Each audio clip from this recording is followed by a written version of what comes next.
So, what did you hear that day? Well, I was unpacking a box and I heard a baby crying from the other side of the house. I thought it was Cookie, my cat, the calico, because he has quite the cat vocabulary. And I heard the baby crying and I just assumed that it was Cookie. And another sound he picked up. And I always heard the cry from the other side of the house. It didn't matter which end of the house it was in. Oh.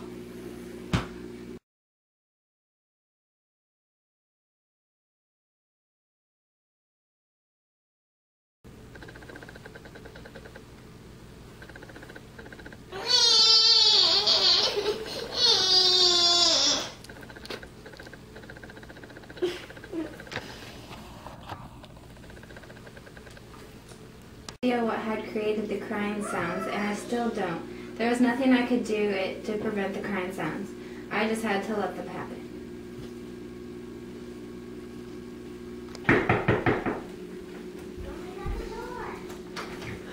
Hi, how are you?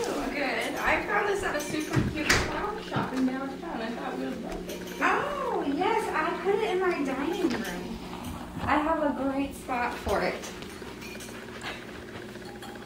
Yeah, that looks great.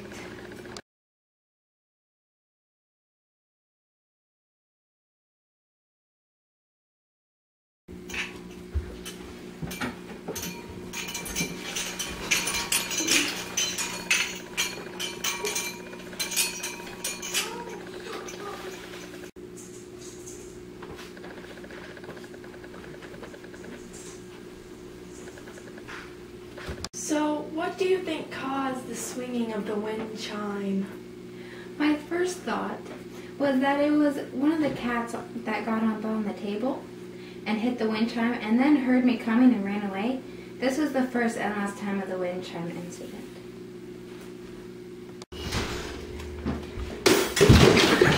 A big electric walk on top of the refrigerator, and I made sure it was well back from the edge. There was no fear of it falling. The heavy walk didn't fall, but something else more strange fell. More like flew. Knock it off, Ralph! Why did you call him Ralph? And how long did you live with Ralph? I don't know why I called him Ralph. I actually don't even like the name.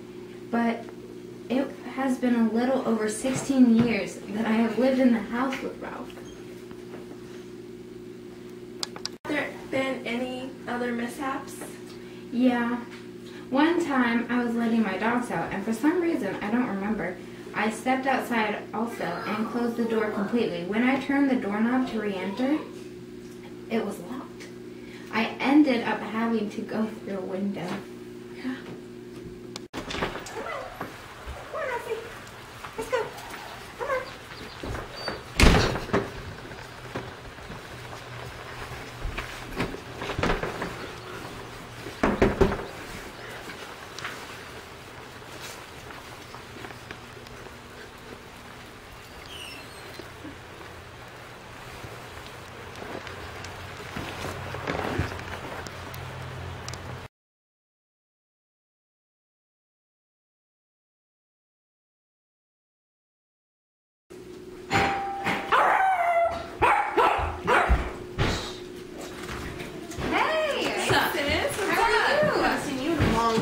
It's been a while. You want to see my backyard? Sure. No. Come this way. Caesar. What? Get us some water. Okay. Thanks. I got you. This stupid thing's broken.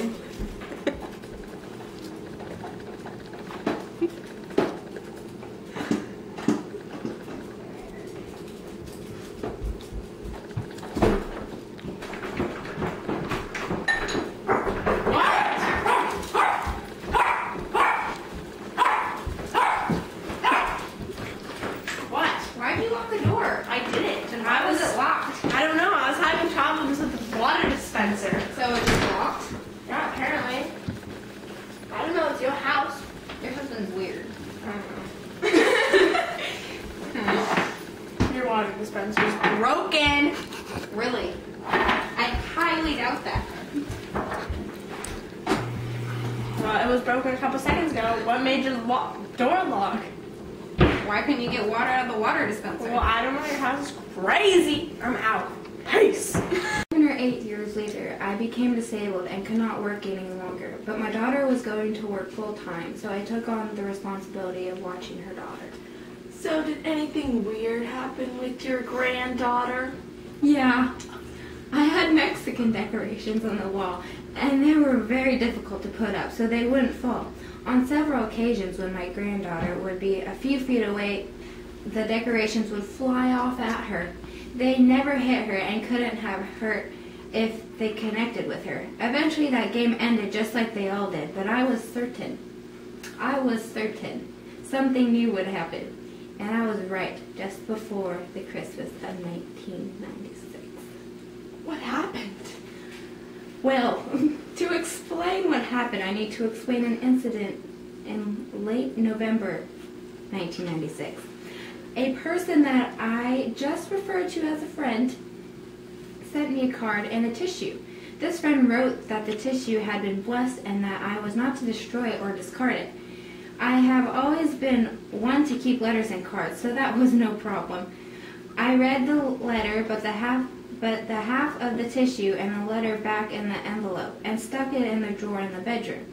I thought no more about it. Soon after, I began having tremendous headaches that lasted for nearly a year, never really going away. Nothing the doctors gave me did any good, and I, to this day, remember very little of the lost year.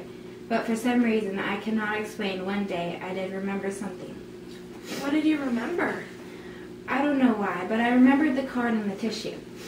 It was still in the drawer, as I had left it. I took them out and then I burned them.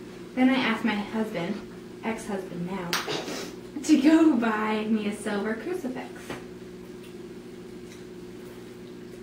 When he got home, I put it on and then went to sleep. My ex-husband said that I was rolling around crying and he couldn't wake me up. But when I woke up on my own, I didn't have a headache anymore. Several times the chain would break, and I would buy a new one. When it would break, it would always fall in front of me or somewhere I could see it. But one time it fell and it disappeared. I could never find it again until the following Christmas. Since I was short on money, I was making my presents. At the time I was working on my granddaughter's gift, a teddy bear. I left the sewing machine to get something to eat. I came back. The crucifix that disappeared a month earlier had draped across the sewing machine.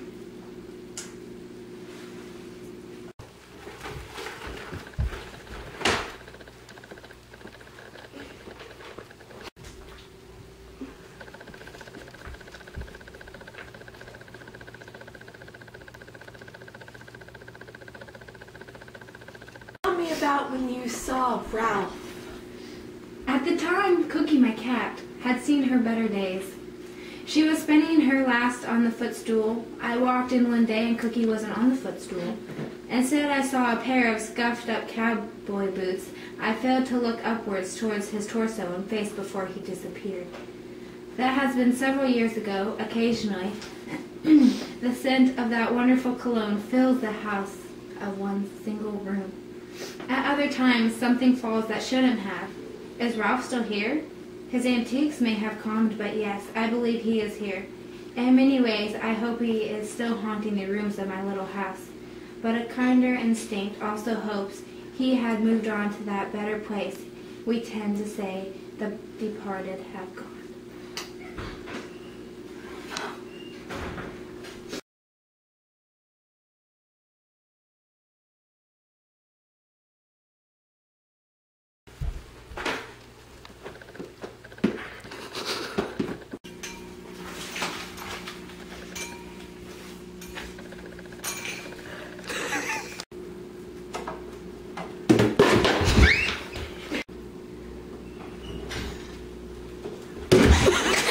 Tell me, what about the pictures?